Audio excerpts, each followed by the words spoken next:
Today's episode is sponsored by my friends at the National Ranching Heritage Center in Lubbock, Texas. The National Ranching Heritage Center on the campus of Texas Tech University tells the story of ranching in the American West. They have just opened a major new exhibit, The Last Chief, the First Statesman, sharing the extraordinary life of Comanche leader Quanah Parker.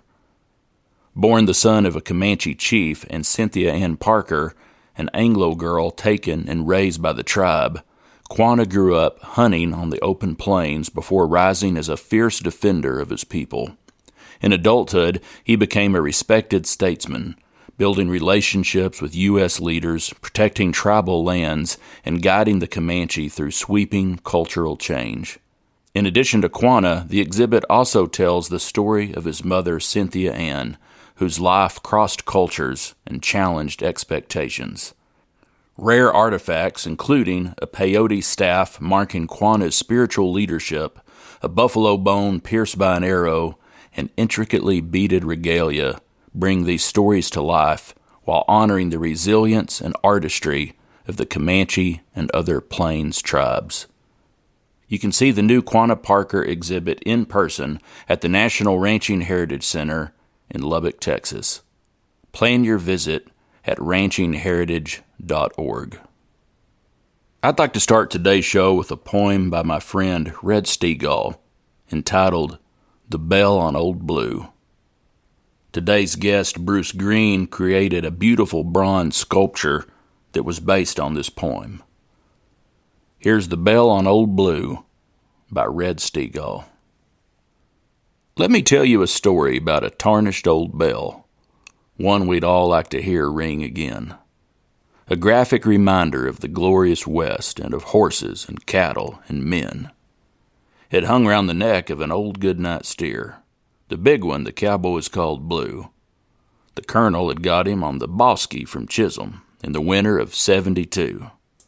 The colonel sent thousands of steers up the trail. They learned to follow that bell day and night. So at sundown, the boss put a strap on the clapper so the steers would stay bedded and quiet. 'Cause if old Blue got restless and started to roam, there'd be a stampede sure as hell. The cattle would immediately be on their feet and move toward the sound of the bell. I remember a camp out on 7 Mile Hill.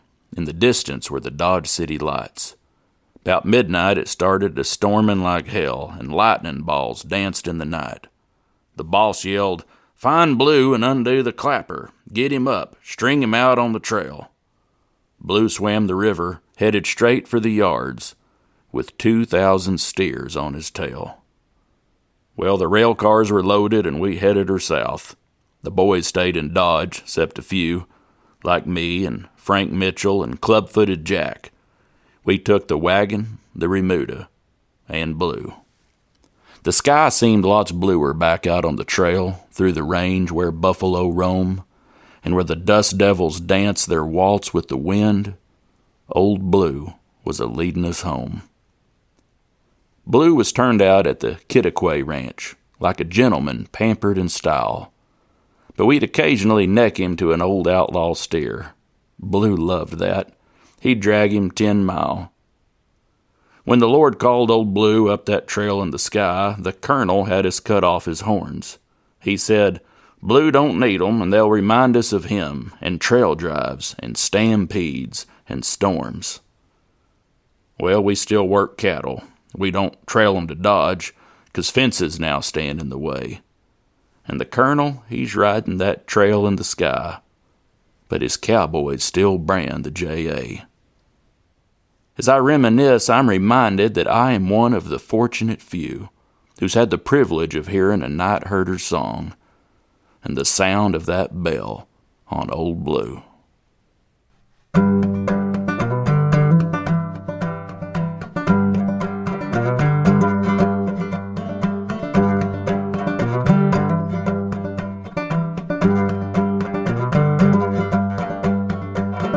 Howdy folks, this is Andy Hedges and you're listening to Cowboy Crossroads. On each episode, I interview a different guest and ask them to share stories and discuss music, poetry, and culture from the working cowboy West and beyond.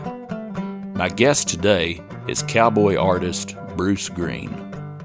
Bruce is a member of the prestigious Cowboy Artists of America and is known for his authentic representations of working cowboys. My old friend Don Hedgepeth said this about Bruce. Bruce Greene is one of the legitimate heirs to a cowboy kind of legacy that traces its beginnings back to Charlie Russell. It is a legacy that is tied hard and fast to a familiarity and feeling for ranch life reality and based on a bedrock of artistic accomplishment. Way out in West Texas on the historic J.A. Ranch established by the patriarch of pioneer cowmen, Charles Goodnight, Bruce has discovered and tapped into a deep reservoir of cowboy reality and enough artistic inspiration to last him a lifetime. Bruce has seen the sun come up between his horse's ears on the backside of Paladuro pasture, and it is his privileged perspective that enables him to show us, through his art, the authentic essence of the contemporary cowboy. There will come a time when the cowboys of today will look at Bruce Greene's art and smile at the memory of the way their world once was. I sat down with Bruce during the summer stampede at the National Ranching Heritage Center in Lubbock, Texas, and recorded this interview. Here's Bruce Greene. Yeah, I was, born in 53 and not on a ranch. My parents lived in town and they were from the Dallas area. Actually, I grew up in Mesquite, but not really from a ranching background. But oddly, I was attracted to this from early on. And, before I could write, essentially I was drawing horses. And then that was just a big part of my mindset. I grew up on Roy Rogers and all that, Gunsmoke and that kind of stuff. But it was always just a big part of my mindset, and to the point that by the time I was going to college and everything, I'd on the rodeo team and, fooling with it that way, finding my way to a Western culture through rodeo. I majored in art. I was, like I say, drawing before I could write, and painting. Started oil painting when I was 6 years old. So my parents exposed me to that. They saw this going on in this kid and tried to find a way to feed that. When I was 6, my parents, we all went down to San Antonio. Had an aunt down there that was a hobby painter. And they wanted to sit in the living room and have adult conversation or drink whatever, and they didn't know what to do with this 6-year-old kid. So she set her French easel up on the patio, that my aunt did, put some paint out on the palette, and they went in the house. And I still remember that day clearly. It was like the light came on. I said, I understood that, so I look back at that beginning. My parents fed this in the best ways they could, but when I started, when I had an art degree and all that, but nobody, I got out of college in '76, Andy, and there wasn't much of this Western art for a living going on. I mean, the Cowboy Artists of America started in 1965, but they were just building this head of steam. A lot of people, including myself, really we weren't exposed to that. So one day I had a wife and a car and a house and a kid and all of that to pay for, and found myself without a job.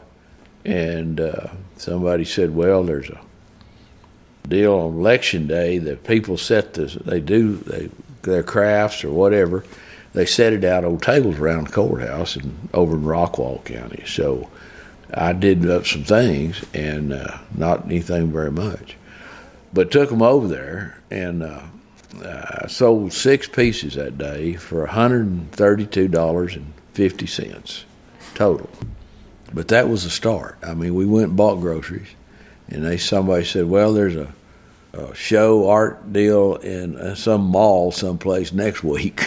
So I kind of just started doing that, and it was real slim. I mean, my wife ended up keeping 6 kids. We had a house 1,150 square feet, and she kept 6 kids in there, daycare, while I worked in a spare bedroom. And that first year we made $6,000.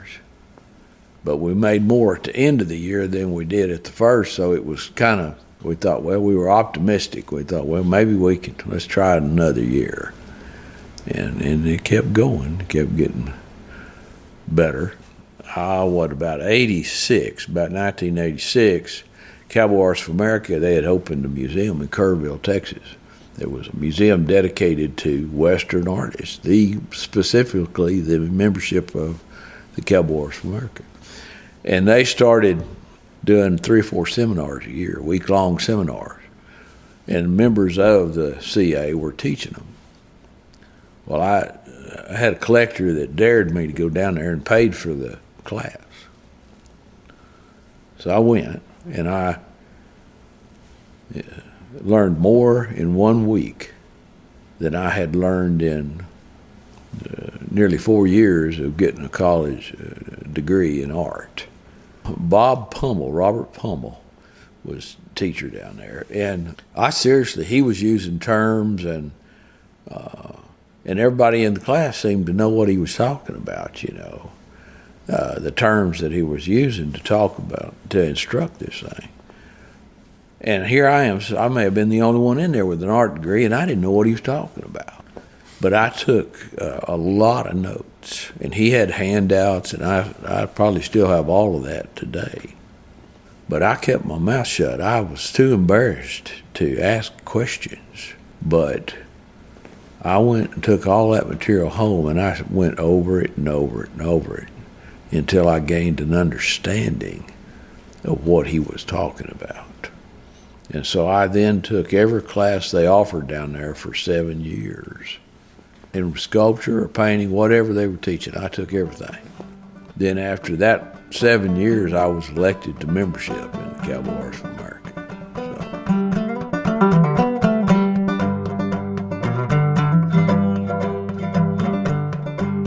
Bruce Greene has been a member of the Cowboy Artists of America since 1993.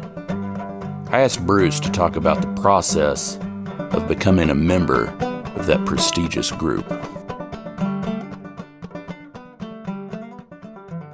Well, it is a process, and it was a huge goal for me to do this, and my wife joined in that pursuit. I mean, my whole family was mindful of that pursuit. That group started, like I say, in 1965, and it was what really started was it was 4 guys that the founders that were artists. They really wanted to, because they were like-minded, they wanted to hang out together. And so they went across the border down into Mexico and helped a guy work some cows down there. In this process, they decided, well, let's start a group. Well, they didn't have any idea what the future was for that group. They just wanted to hang out. Then they kind of started adding to this membership, and were invited to do a show at what was then called the Cowboy Hall of Fame, National Cowboy and Western Heritage Center. Well, this thing, I mean, it got legs and took off. But at that point in our country, modern art was, getting a lot of attention. But the people still, there was a huge part of our culture that wanted representational art. And the Cowboy Artists of America became a vehicle for those people to be involved in the art world. They didn't want the abstraction and modern stuff. They wanted the representational stuff. So it became huge. It was huge. And as I studied with these guys, then I was actually exposed to to artists that came from the time period and the teachings of, say, Norman Rockwell. So I was a recipient of those teachings, that knowledge, and that they gladly shared. It was amazing.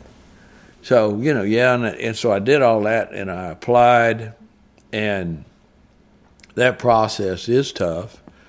You have to be invited still today. You turn in a portfolio, and you have to be invited then to bring original work to our annual show in the fall. It takes a 75% vote of the membership to be invited to bring like 5 originals to that show in the fall. And not to put in the show, but to just put in front of the membership to consider you. To get 75% of a group of artists to vote on one, agree on one thing is kind of difficult. So that's a deal. But then you get there, and you show the art, and then they have 75% have to agree that you need to be a member. So it's extremely, extremely difficult. But that difficulty has made it so valuable. Okay, it's hard to get in, but then it's worth something when you get there. It's that respected. What's the criteria? What do you feel like the group is looking for? I mean, it's quality first and last, really. It's quality. That artwork's got to be good. They hope to find a look, something that is not already, that we don't already have, so some uniqueness to add to the group. That's valued. We treasure that. Want that to happen. And really, too, you're going to know of these people mostly that apply. You're going to know of them. You've met them or you've heard of them in the art world, and they need to be of a reputation that they can get along, they can play well with others and not be a person that's going to cause embarrassment for the group, that's going to be respected as they carry that CA name with them.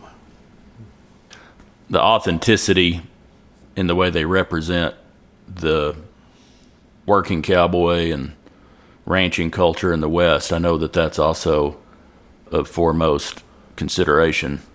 It's huge, and it has become pretty difficult to offer that, to find it and to then offer it to collectors, because fewer and fewer artists, firstly, the quality level that we now hope for and expect takes a lifetime, basically, to educate yourself, to get that going and to be on that level.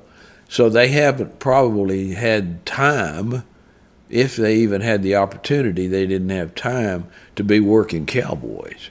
They're not exposed to all of that. So, and we'll have artists in there, of course, that'll work historically. So they've got to do the correct research. They've got to understand all the aspects of that. We've got artists that are working with historically with Native American, that culture, and that has got to be accurate. And we really put a lot of effort into not accepting anything less than that.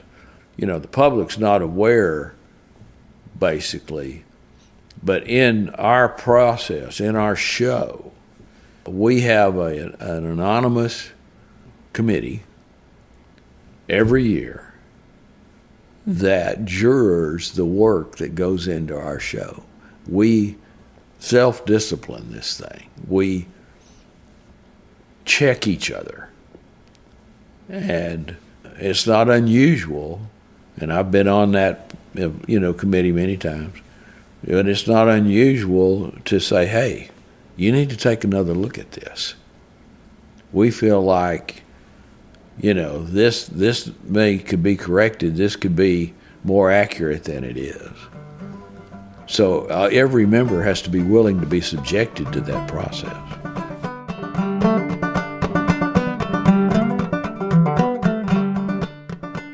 Well, it started off a little slow. In college, I kind of worked my way through college doing rodeo portraits, so I was exposed to that world, and other contestants would commission me to do paintings of them on rough stock, and kind of worked my way through college that way. And I did huge paintings, 4 by 5 feet, and I'd do them in class, and then somehow I landed on, it was $325. That's what I charged for a big 4 by 5 foot canvas painted, But anyway, I worked through that, and then had to start. I was working historically, so I was doing research, and that went on for about 10 years, Andy. And then I remember I was already elected. I was elected to membership in the Cowboy Artists of America. After I had gone through 7 years of taking those classes, then I'm elected, and I was participating in the show. And it was in Phoenix, Arizona at the time. And after every show, we'd have a little kind of what I guess the people call an after party. We'd have a little get-together of our group of our family of CA and relax and play some music and that kind of thing. So I'm standing there. We had our host hotel was the Ritz-Carlton Hotel there in Phoenix.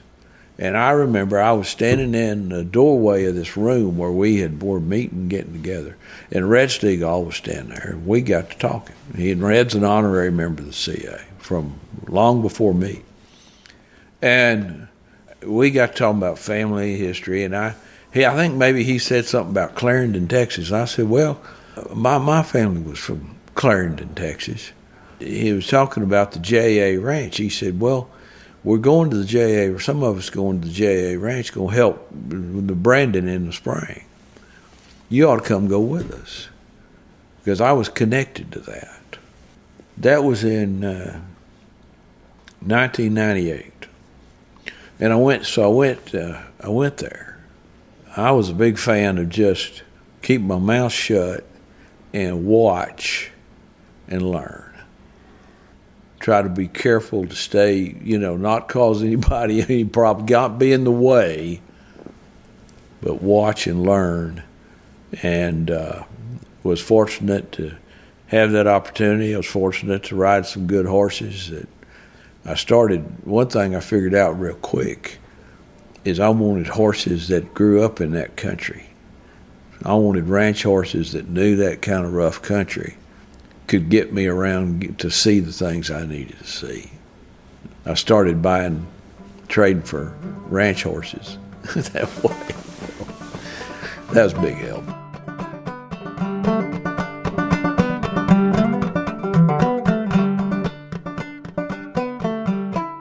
Well, mostly it's memories. Mostly. Now I know how to use a camera, and have been known to pack one in a saddlebag on my horse. So I'll shoot some pictures. I do a lot of sketches. I'll also, the other side of that saddlebag, I'll have a little sketchbook. When we're at the pens, for example, I might split off for a minute and go sketch something. So that jars my memory. But a lot of it, I heard one time, one of my teachers, I think, said the difference between greatness and mediocrity is observation. So it's memories, it's observing. Stand there or be there on that horse, but analyze, what am I seeing? What's beautiful about this? Is it because the air is filled with dust and you've got all these ghostly forms in the background that fade away? And, what is it that makes this so incredibly beautiful?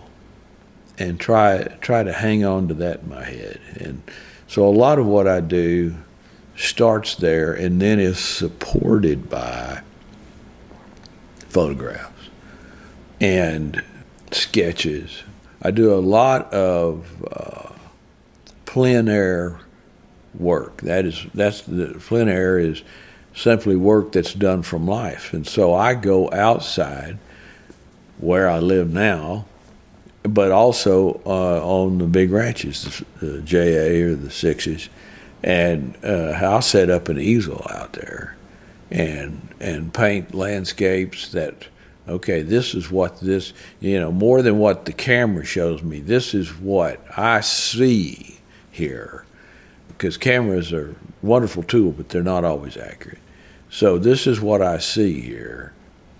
And this is the feeling of what I see. The wind's blowing, the grass is dry, all these things that I feel and I interpret into these sketches that then help build these other major pieces. And I can bring in models, For example, first year I was on the JA, first morning, we're saddling and we're running late. It was getting a little bit light. There was a commotion over not far from where we were saddling. And a good friend of mine, Rhett Cobble, who that was his first day working there. He was new at the ranch. And he had climbed on this horse. The new guy gets such a good string of horses right off the bat. So he'd climbed on this horse. And this horse went to bucking, and Rhett is real handy. And the only way the horse could get shed of him is horse flipped over backwards. Rhett managed to dodge injury with that, but the horse got up and went bucking across the country and for some stupid reason headed right for the wagon. And the cook saw him coming and all, and they're hollering and making noise, banging pans, whatever. But he kept bucking and went when he bucked right by the fly and caught the horn on the guy rope from the fly of the wagon. Well, it ripped that fly from one end to the other, tore everything up. I remembered that. Years later, I painted the wagon fly incident of '98. I had to remember that. Now then, I borrowed Red Stegall's chuck wagon. I set it up in front of the house out there on our place. And that was, of course, that event happened in the morning light. So I'd go out. I had it set up there for a month probably. And every morning I'd go out at that same time of the morning and hurriedly work on this canvas. This canvas was like 5 by 6 feet or something. It was big. I had an easel guy rope down there, and I'd get this big canvas out there every morning in the dark, and then work on that. As soon as the light came up, I hit that right time, and I'd spend an hour maybe working on that. And I had this wagon set up, and it had the fly all cocked over, and like it would have, happened with this horse coming through there. And I had guys come down and be the cook and the helper and washing the pan, and I had this whole thing, bedrolls laying everywhere. And so I went to a lot of trouble to set it up, to recapture what I had in my head. So that the process can look a whole lot like that. There's two elements that I need to have, whether I'm doing a piece of sculpture or a painting. One is that authenticity. It's that real world. I represent our cowboy culture on that canvas or in that sculpture. I represent that. I have a responsibility to do it accurately and with respect. That's one thing. Then the other aspect is I need to have the artwork itself on the highest possible level for me. John Deere said, Red has mentioned this, I've heard him mention it. He said, John Deere said, I will not sign my name, put my name on anything that is not the absolute best in me. So I try to practice that. So I want that authenticity and respect for our culture, and I want the absolute best level of artistic application I can find.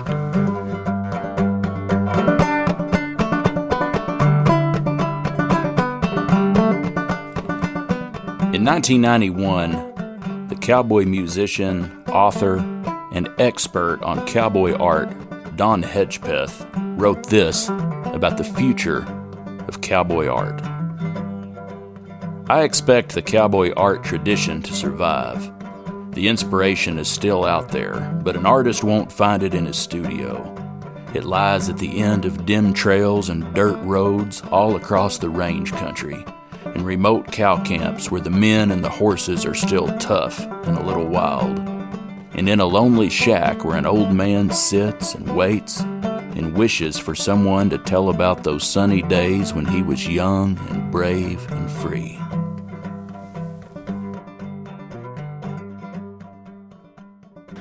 We all understand it's referred to as this romantic culture. There's a romance about that cowboy that has fascinated generations. What draws us to it? You know, you could take Vincent van Gogh, and he would do artwork of, for example, the miners.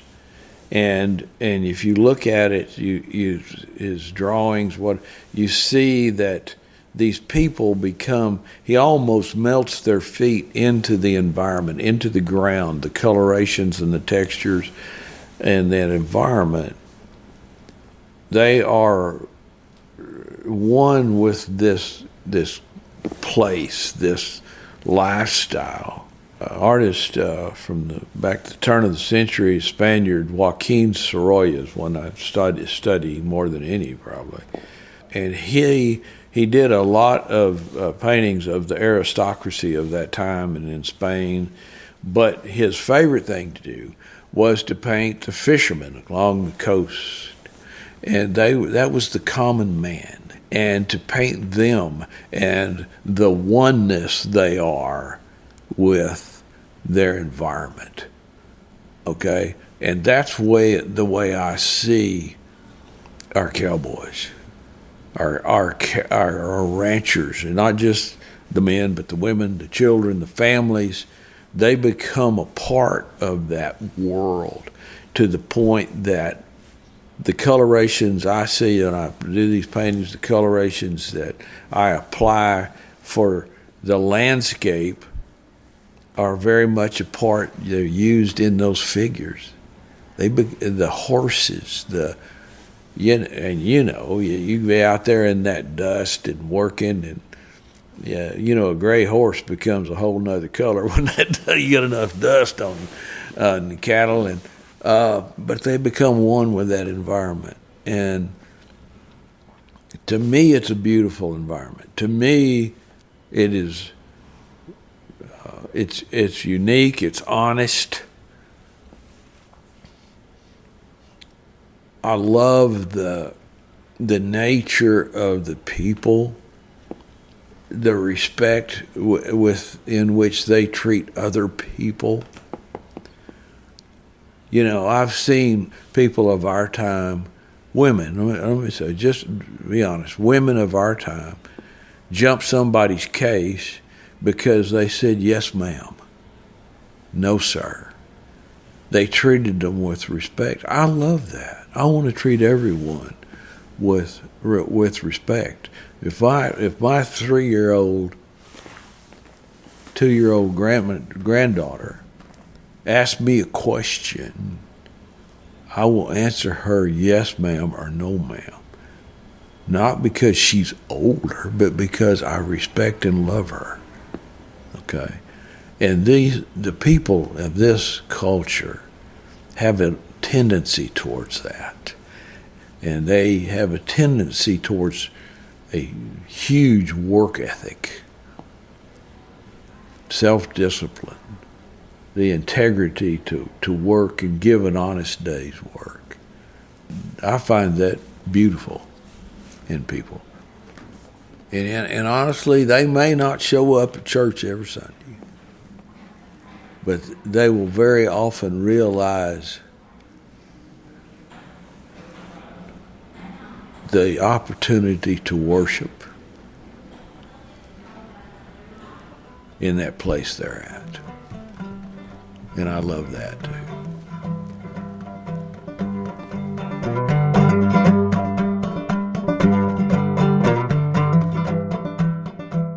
I have, over these many years, built a relationship with these cowboys. They've seen my work, and that allows them to let me into their world. Okay? If I miss that mark, and I show them in some unflattering way, something that embarrasses them, something they're not proud of, then that's going to damage my relationship with them. And so I'll ask one, well, if this is going on, and if you need to rope this cow and we're trying to get this done, what's going through your mind here? What are you, do you want to rope this cow in this situation around the horns, around the neck? Do you want to, and we'll talk through some of those scenarios, because they've got so much more experience than I do. And they'll have different thoughts about it. But I want to respect that individual, And those that experience, a story that happened to me years ago, we were gathering pasture there on the JAs called boggy pasture. And you wouldn't know it to stand back and look at it from a distance. But there's some deep cuts in there. And there can be some boggy, quicksand in there. And before we gathered, the first time I'd gathered that pasture, that it was mentioned before we started the drive to Billy Hollowell. I bet Billy was the foreman then. And he said, guys, just a word of advice: you come down into those places, if you get cattle out of there, then follow the cattle and do it in a trot. And I listened again. It's time to listen. Take note. Well, sure enough, here we go, gathering this pasture. And I dropped off in the drive, and I'm making my section there, going that way. And there's two pair that were down in a deep hole, down in a cut down there. And I spotted them. They were hiding down in there in the brush, but I spotted them and tried to holler them out of there, get them to move on out of there. And they weren't about to do that. They were stuck. And so I had to dive off down in there, and I watched exactly where they crossed that low spot. And where they crossed, there was grass growing over the top of it. This wasn't like in the movies, where it's bubbling and soft. And there's grass growing over the top of it. And they crossed through there in a hurry. Well, I stayed in the trot, just like I had heard. And that my horse we come out across that little spot, and he sunk like a rock in there. And before I know it, I'm up to the kennel board in quicksand. This horse is fighting for his life. Now, as I was on a real athletic, big gray horse, good horse, and he was very athletic, very strong-minded. So I stayed on him. I found out later that one of the cowboys was up on a high spot, and he could see me from way up there. And he was really ready, just about to dive off, come down, make a run for me to throw a rope out across there. But this horse fought it out, stayed with him, and then we went off, tried to find those two pair again. Well, word got out about what had happened there. That night, there was an older gentleman there that had been and worked there a long time. His name's Jiggs Man, and he came to the wagon. He was long retired, but Jiggs came to the wagon that night for supper. And he'd heard about this. And then I was sitting there in jig school, and we sat there together. And he said, Bruce, he said, you know what to do if that horse ain't coming out of there? And I said, well, I guess no, sir, I don't. He said, you got to come off to the back. If you got to come off that horse, you got to come off the back. I don't care where you think solid ground is. But you don't come off to the front, because that horse is fighting for his life, and he will paw you under. Well, that was, that locked in my mind. And I could just picture that. If I had come off of that horse, which I didn't, what he was going through with his forelegs would bury a man.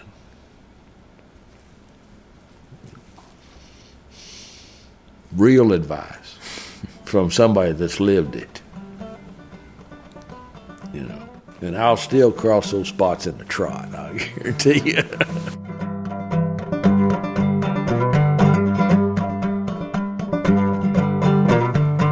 Bruce Greene credits early members of the Cowboy Artists of America as his mentors. I asked Bruce to talk about what he learned from his artistic influences. Well, they were often demanding. They didn't come up from some soft teaching themselves, okay? We've gotten soft. And I'm sure because of my training, the way I've taught, I've probably offended some people, okay? But Fritz White, for example, great creative sculptor that was a CA, and I studied with him several times. And I had great respect for his artistic ability. And I started working on a piece. I was in a class of his years ago, and I started working on a piece that was going to be this woman running goats out of her garden. Pioneer woman, long dress. She's got a broom, a handmade broom over her head, and she's trying to kill these goats that are in her garden. And I don't know, Andy, that thing was probably 16 inches tall or something, what I'm working on. And I'd showed him a sketch of it, and he said, yeah, that's good, okay. And so I lit into it. Well, I remember I was putting some really what I thought were finishing touches on this thing, on the surface of this clay that I'm working. And he's working his way across the room on this day, and I'm thinking, here he comes, and he is fixing to just pour praise over me and love this thing I'm working on. He is going to love it. I'm thinking this, really. And old Fritz was a character, and he comes over, and he's got this cigarette hanging out of his mouth. It's just flopping every time he'd say a word, He's just talking, and that cigarette's just flopping. Later on, he is on the oxygen, and, he'd forget, and sometimes he's like, you didn't want to catch him when he's got the cigarette and the oxygen going. But anyhow, here he comes. Now, Fritz was not prone to the cleanest of language necessarily, and wasn't worried about offending you. That wasn't a concern. So he comes over and he looks at me, that thing, and with that cigarette flopping, and he'd told me. He said, I thought I told you she wants to kill them damn goats. And he had told me that. You really make her look like she wants to kill them. But he reached up and he grabbed my sculpture with both hands, and he twisted it in half. Just destroyed the thing. Just twisted it in half.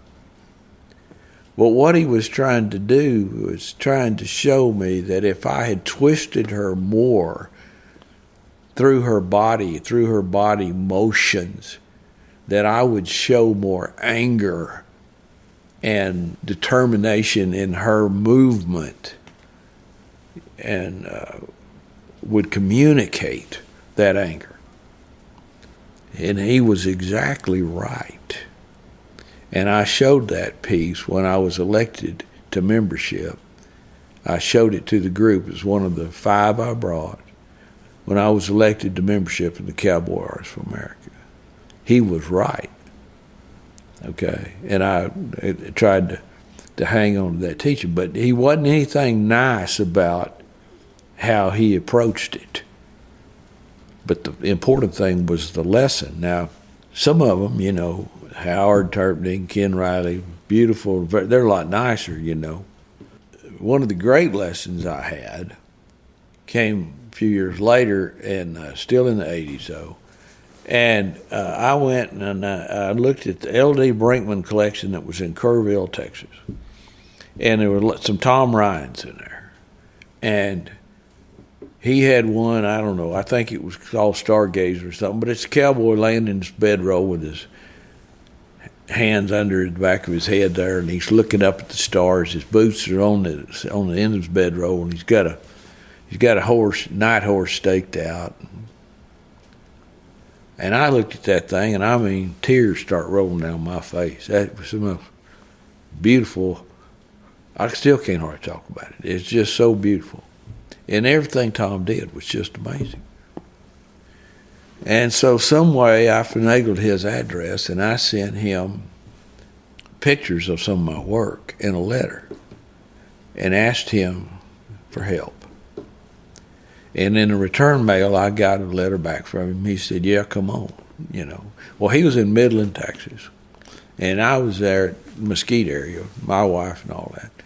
Well, we knew some people out in Midland, and so we wouldn't have to get a hotel room. We could stay with our friends.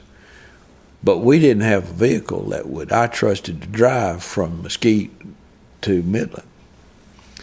So I borrowed, my mother had a van, a big old van, and I borrowed that from her, and we put kids and paintings and everything in that van and went to Midland. I dropped the family off at a friend's house and went over to Tom's house. Brought my artwork in and set it, never got any further than the entryway. I just set it around the entryway. And he looked at it, and eventually I said, now, Mr. Ryan, I said to him, please just tell me what I'm doing wrong and tell me what I'm doing right. And just tell me how to do what you do. Well, more conversation, and eventually he said, I'm not going to tell you how to do what I do. He said, I want to tell you what I would do if I started over. And that's when he told me, he said, I want you to go outside, and I want you to start with an 8x10 or 9x12 canvas, and I want you to do a painting in 30 minutes every day. And he said, you will learn your own painting language then. You will learn to interpret what you see rapidly. And you'll develop your own style and your own language. Okay? Well, I did that for a long time.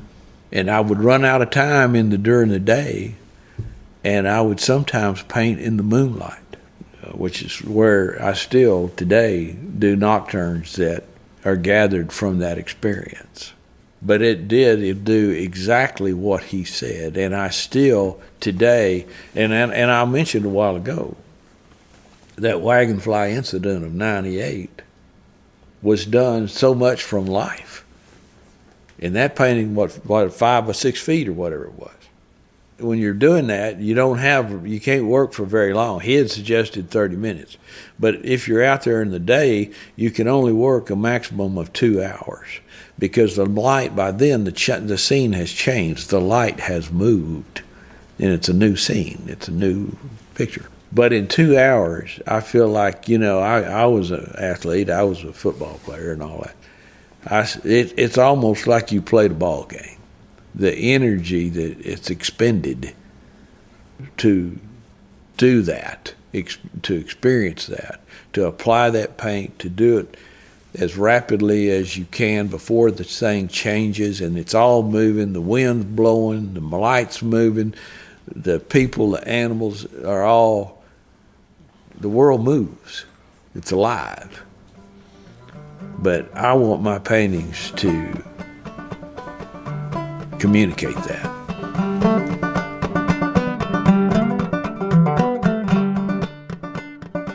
I think artistically, I hope that I'm remembered as one that rode the miles, that really saw it, that lived it.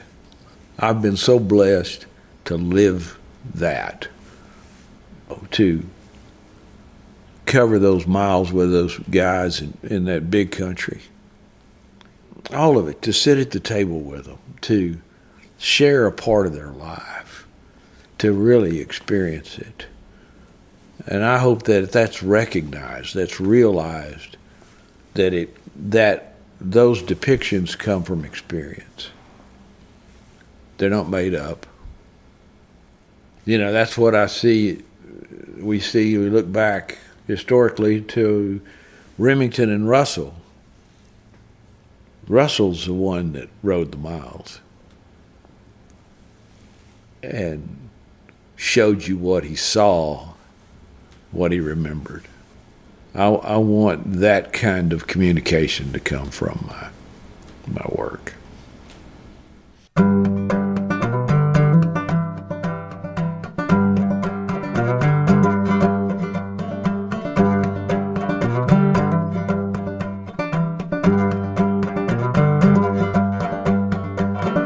All right, folks, that's it for today's episode. I'd like to thank Bruce Greene for taking the time to visit with me. You can find out more about Bruce at brucegreeneart.com. I'd like to thank the National Ranching Heritage Center in Lubbock, Texas for sponsoring today's episode. You can find out more about them at ranchingheritage.org. I'd like to thank Hal Cannon for playing the Cowboy Crossroads theme music. You can find out more about Hal at halcannon.com. I'd like to thank my Trail Boss patrons, Bob Kelly, Chris Ryden, Scott Anderson, Paige Marie Polis, Gabe Rosen, and Helen DeZio for their support of this episode. If you're enjoying Cowboy Crossroads and would like to help me keep it going, you can become a patron at patreon.com/Cowboy Crossroads. That's patreon.com/Cowboy Crossroads. You can also make a donation on my website at andyhedges.com. If you'd like to contact me with a question or a comment or a story, I'd love to hear from you. Send an email to andy@andyhedges.com. Thank you for listening to Cowboy Crossroads.